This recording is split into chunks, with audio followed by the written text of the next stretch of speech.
Hello and welcome to the big picture. The Indo-Pakistan relations has been going through a period of tumult. The new NDA government's magnanimous and diplomatically smart gesture of inviting the Pakistan Prime Minister, apart from other SAARC leaders, for the swearing-in ceremony raised a lot of hopes. This was followed up by some right gestures in order to bring the peace process between the two countries back on track. Meanwhile, however, borders skirmishes have been occurring, thereby creating tensions between the two countries. Last August, even as the Foreign Secretary level talks were to be held, it was cancelled in the last minute after the Pakistan High Commissioner met Hurriyat leaders in Delhi.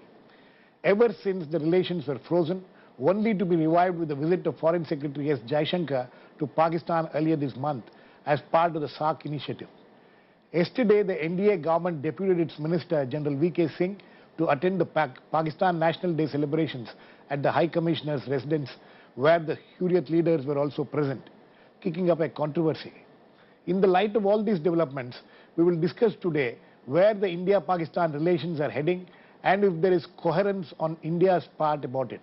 To discuss this, I have with me Salman Haidar, former Foreign Secretary, Government of India, Major General retired Ashok Mehta, a security analyst, Siddharth Varatharajan, senior journalist, and on the phone line from Islamabad is senior journalist Mosharraf Zaidi. Welcome to all of you. Mr. Haidar, how do you see these chain of events which have been happening as far as the India-Pakistan relations are concerned, culminating with what happened yesterday? Well, the relationship is accident-prone, as you mentioned, and what you have described is both good intentions as well as unexpected accidents that have held up matters and have taken events in an unanticipated direction. I think that this is not that unusual, unfortunately, between India and Pakistan. Such events tend to happen, which are not scripted by either side, but can happen because there are many other players. Most conspicuously, the ones that we are most conscious of are those who like to make trouble on the borders, who stir up events there, and who use arms and armed force in order to create disturbances and thereby make the peace process. You call that as unscripted? It's not unscripted by the governments, as far as I can see. Maybe within at least one government there are elements that would like to create disturbances, but this is not, from my understanding, certainly not what our government is aiming at, but and even from the Pakistan side, the indications that have been coming and which have been urged on with great, what shall we say, energy from that side, suggests that now they want a calmer relationship to move on to a more equable Indo-Pak relationship, but they themselves may not be in control of all the elements within their country and also within their system itself.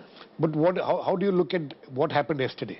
The Pakistan National Day, was it right on part of the Indian government to send its minister there to attend the Pakistan National Day celebrations? Yes, of course. And in the presence of the Hurriyat leaders? Well, yes, of course. I think that it's normal when on National Day we send, we are represented not for the Pakistani National Day alone, but for every National Day. There is a senior representative of the government present to express our sense of relationship, to emphasize the fact that we have diplomatic relations, that we seek ameliorated. So you don't see anything wrong in that? No, not at the all. Response. Siddharth, how would you look at it? The response, there has been certain controversy which have been raised about yesterday's meeting, and I want you to look at it first and then go to the other aspects of it and where we are heading. As far as yesterday's meeting was concerned and the tweets which the General V.K. Singh has put out, there's some kind of a controversy which erupted. You think that anybody needs to take it seriously? I think it's most unfortunate, quite frankly, that the minister chose to tweet his personal feelings about being asked to depute to represent the government of India at that National Day. The fact is that as Minister of State for External Affairs, you have to perform a number of protocol functions, and not just him. I mean, ministers are often asked by the MEA to step in because you have any number of embassies that have formal functions. And, he should have just attended it, and this is part of the government of India's policy. Now, for him to first talk about the importance of doing his duty, implying that what he was performing was a legal and moral act, I think was a needless distinction, a tasteless distinction for him to introduce. And the context is very clear, even if he disputes the interpretation given to the tweeting of the word disgust. He now says that he wasn't expressing his disgust at having attended the function, and I'm glad he's clarified that, but disgust at the way the media has covered this event. I hope that is indeed what he meant. But either way, it's unseemly, it's undignified. The Modi government has shown a certain broad-mindedness in persisting with engaging with Pakistan despite any number of problems and despite its earlier stance, and it is incumbent upon all ministers of the government, and especially the ministers who are in the External Affairs Ministry, to stick to the official position. So to introduce some ambiguity for whatever reason, I think is unfortunate.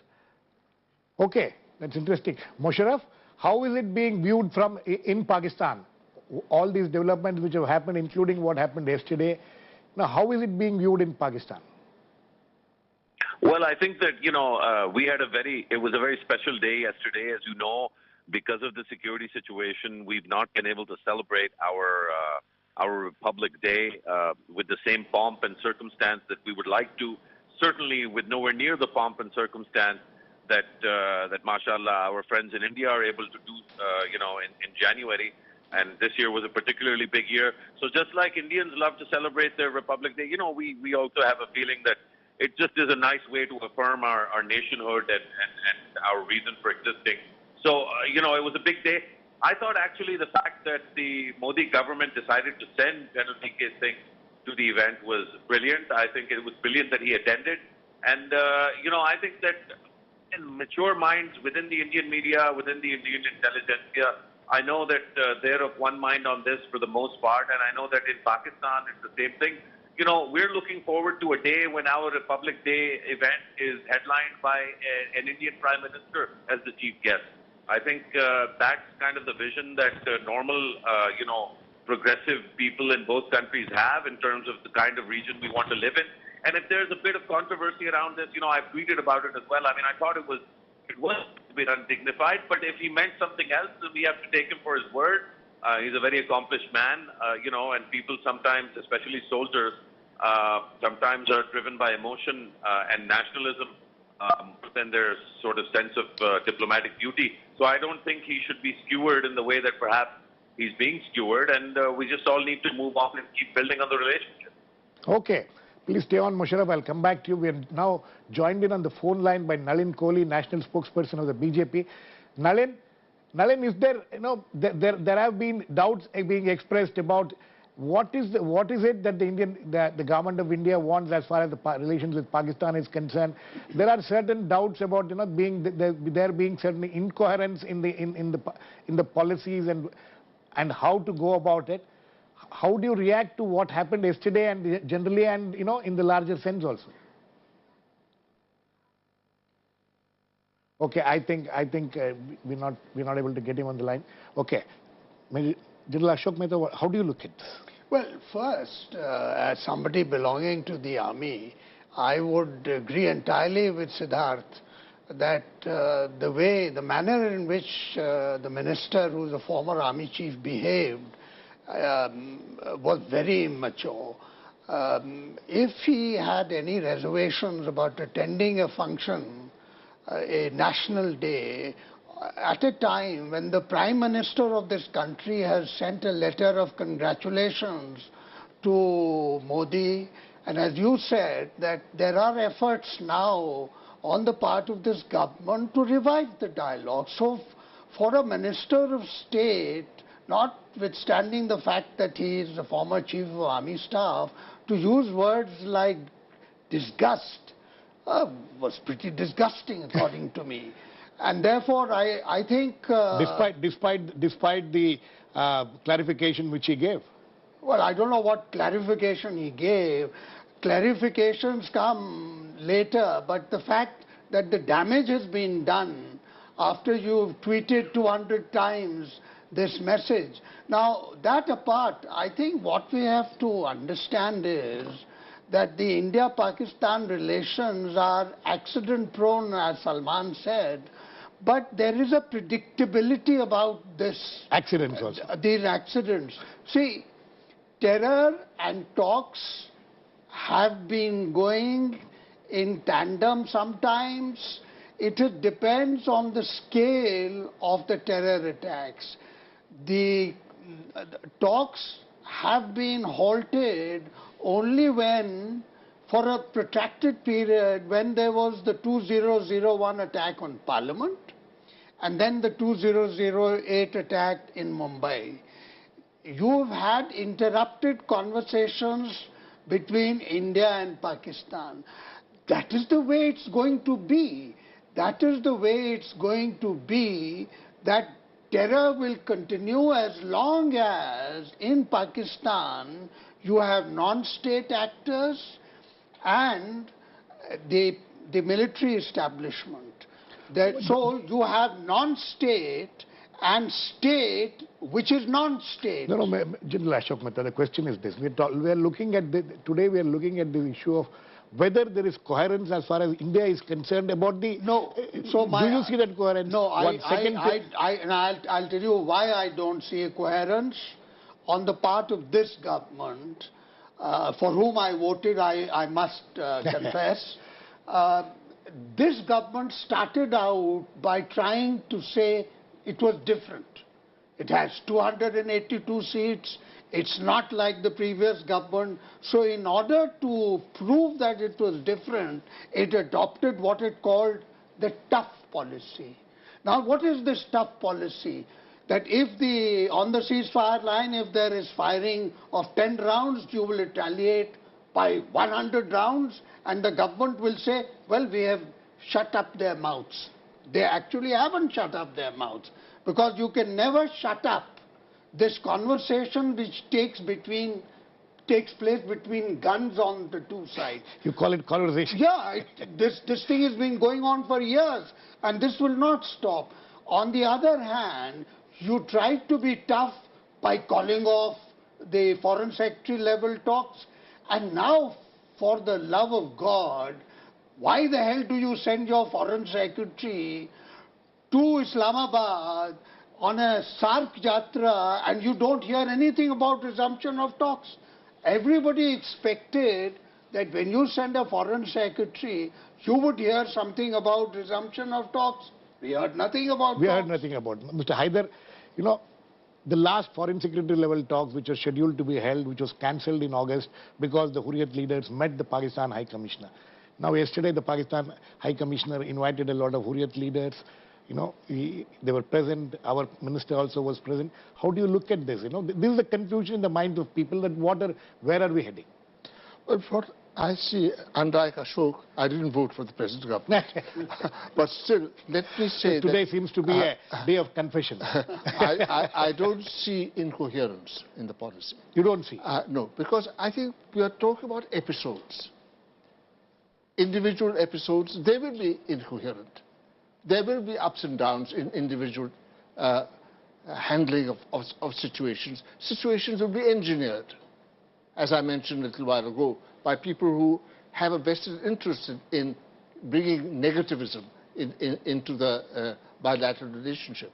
But the broad tendency, and I think this is where the policy element, to me, seems fairly clear, is that broad direction of policy of our government is towards dialogue, towards some kind of enhanced understanding, towards trying to make things better, rather than trying to be tough.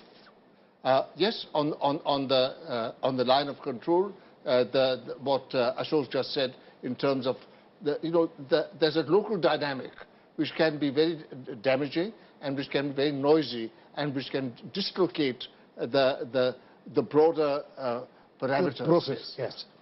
But I think that we are So trying. you feel that there is certain amount of coherence in the way the government of India is pursuing this? I do indeed. You think yes. so? I think that the broad tendency of what we are trying to do, of what we are trying to develop relations with Pakistan, rather than to squeeze them or to put them in cold straw, I think that is visible to me. You want to react Yeah, quickly, sir? very quickly. In terms of lack of continuity of policy, if not incoherence, as I was trying to explain, that the government initially tried to be tough and said that you cannot talk to the foreign secretary, to the Hurriyat. Okay. Right. So they called off the talks. But you have to talk. There is pressure from the United States. There is, after all, why does the Prime Minister send this letter on the National Day? And in this letter he says that dialogue must take place, but in an atmosphere, bilateral, no, in bilateral an dialogue. atmosphere which is free of terror and violence. Right. That is where the problem seems to lie. Siddharth, as far as the coherence is concerned, as far as, today also, yesterday, last night, the Foreign Secretary again issued a statement that there is no space for a third person in the talks. The talks have to be bilateral and all that.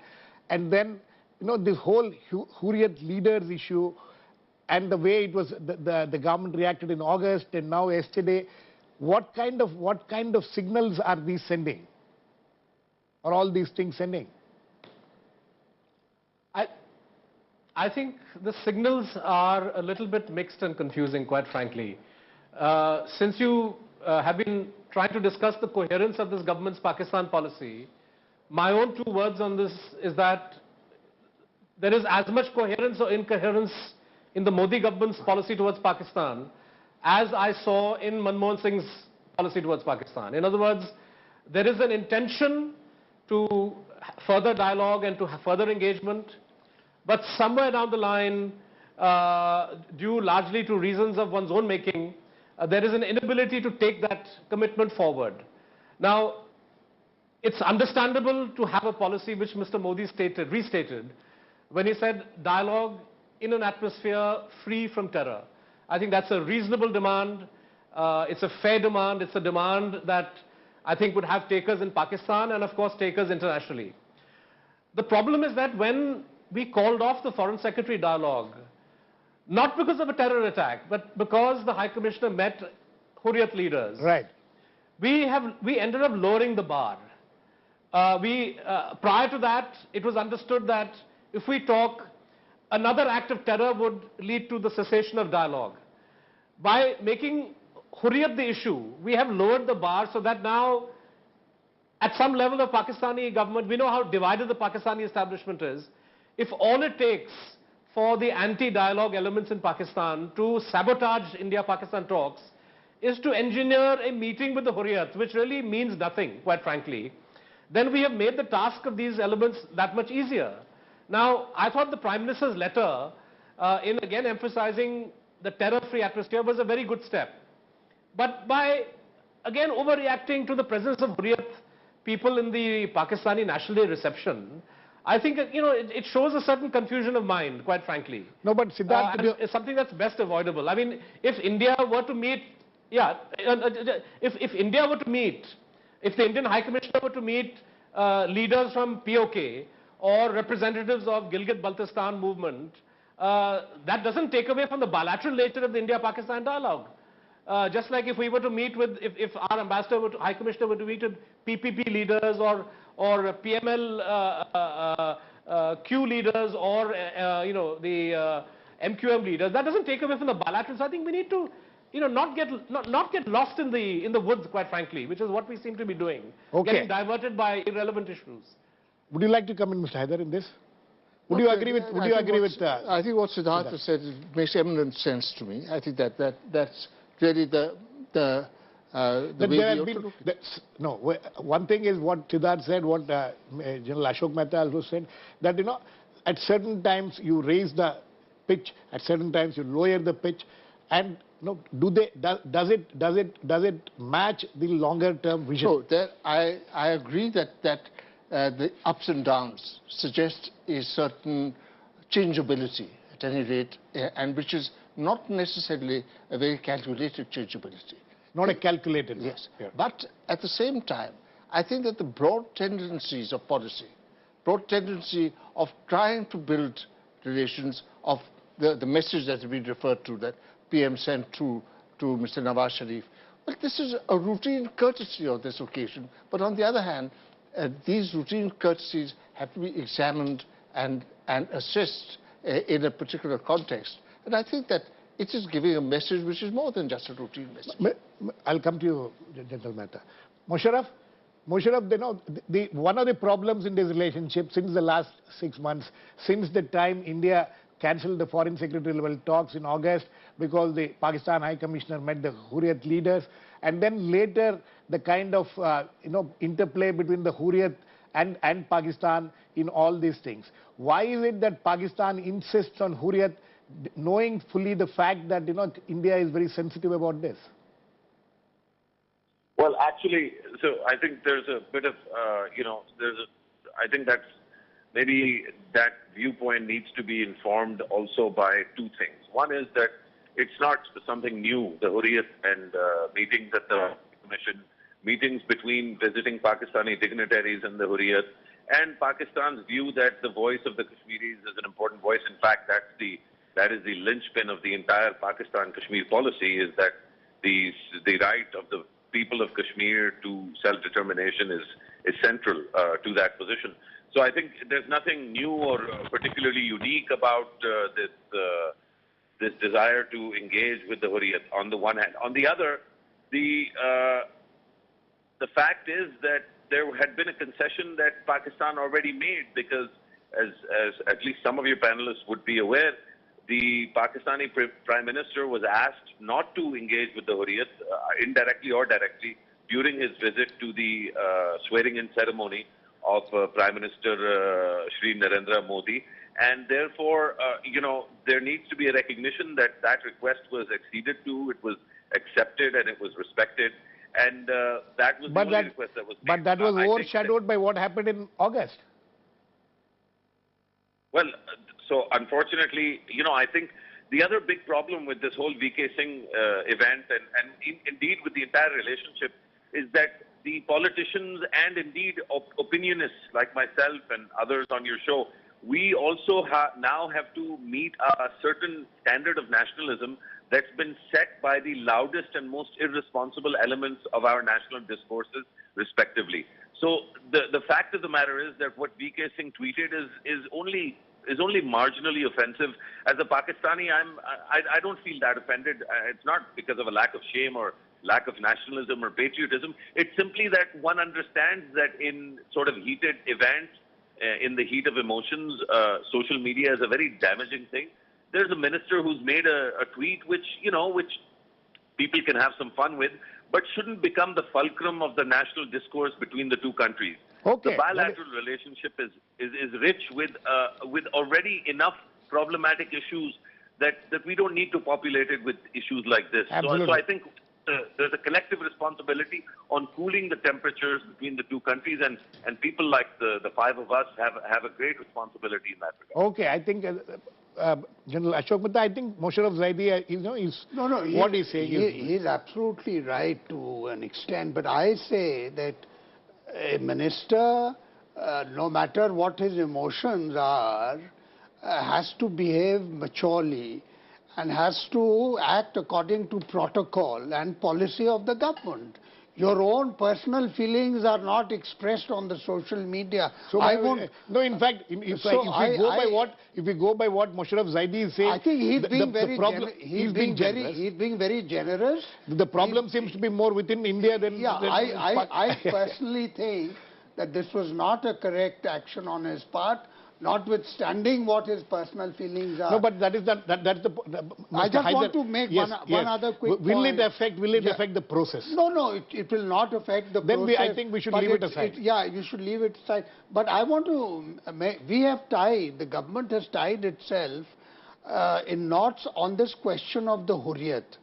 You see, Siddharth mentioned that we've lowered the bar or raised the bar, whatever the term for this. The question is that the Hurriyat has been there, will be there, and we have to recognize it.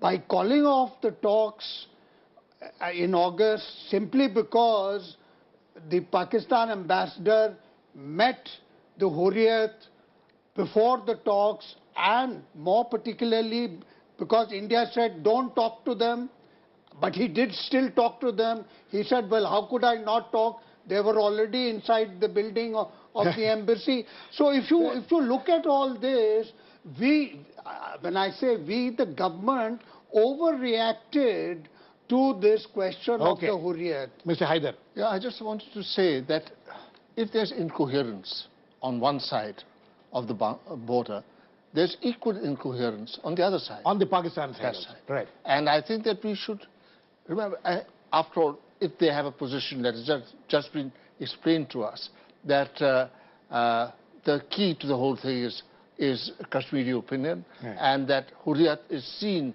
as the purveyor of that opinion. Well, does that mean that Pakistan will not talk to India? It does not. It does not. It has not made any such claims. Yes. So therefore, the claim, the sort of role assigned to Hurriyat or to anyone else, and the actual activities on the ground, there's divergence between them. Absolutely. Musharraf, very quickly, do you agree with Mr. Salman Haider that if we are talking of certain amount of incoherence in the Indian government side, there is equal amount of incoherence from the Pakistan side also?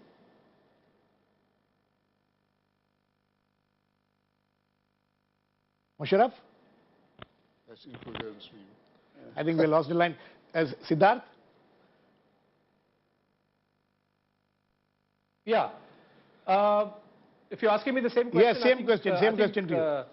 Salman Saab is absolutely right. Absolutely. No, Salman Saab is right. And I would say that there is a dynamic process at play here also.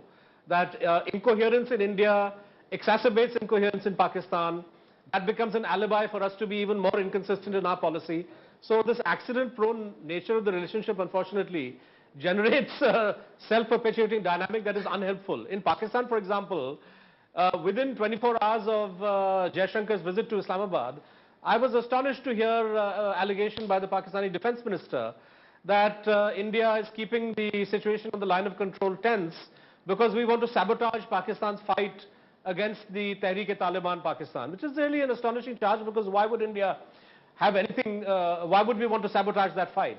You know, but this is a myth-making in Pakistan, and it was unfortunate that the defense minister, who's obviously close to the military, chose to say that. So, you know, you have within Pakistan people who blow hot, blow cold. The key is to enlarge, or to find ways of enlarging the constituencies for dialogue, the constituencies for peace in both countries, and the best way to accomplish that is to push ahead with dialogue, particularly in areas where tangible progress is possible. Okay. And I thought that was what Prime Minister Modi was trying to do. Okay. And I would urge that that process be speeded up. Okay, Siddharth, I think on that note we need to end. There are problems, as Mr. Haider rightly said right at the beginning, that it is accident-prone relationship, but hopefully in the coming days we'll see more coherence on the part of both the sides, and hopefully there'll be some progress on the peace front. Thanks to all my guests. Please keep watching. We'll come back with another issue, The Big Picture, same time tomorrow.